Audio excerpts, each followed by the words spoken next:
আপনার নাম? আমার নাম মোহাম্মদ মিঠুন তালুকদার, বাড়ি কোথায়? বাড়ি রায়গঞ্জ। প্রথম যেদিন আসছিলেন কি সমস্যা নিয়ে আসছিলেন, কিভাবে আসছিলেন একটু বলেন তো। আমি দুইজনের সাহায্য নিয়ে এবং হ্যাঙ্গারে করে আসছিলাম। আসছিলেন আর আমি অ্যাক্সিডেন্টের কারণে পা ওয়াশ করে পাই না, তারপরে পায়ে শক্তি ছিল না। শক্তি ছিল না, পা উঠাইতে পারতাম না। এখন ফিজিওথেরাপি দেওয়ার পরে এখন কি অবস্থা আপনার? এখন ইনশাল্লাহ আমি একটাই নিয়ে হাঁটতে পারতেছি এবং পাও পেকা করতে পারতেছি।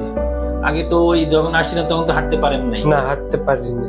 এখন কি নিচে বসতে পারতেছেন? হ্যাঁ, নিচে বসতে পারতেছি, হাঁটতে পারতেছি। ধন্যবাদ মিঠুন ভাইকে।